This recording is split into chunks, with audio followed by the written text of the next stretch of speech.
name is Joshy. The next one I'm going to make pizza. First, shred the cheese.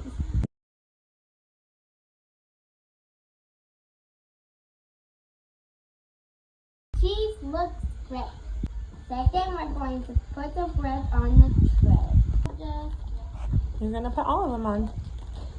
I have just only 8 pieces. Okay. These many pieces. All right. I got a lot. Here's how you're going to set them, like this, upside down. Okay.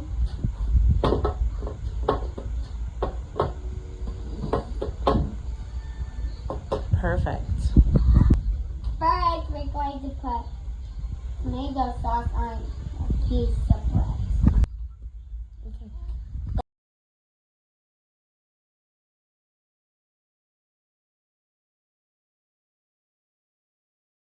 This looks perfect. Now we're going to put some cheese.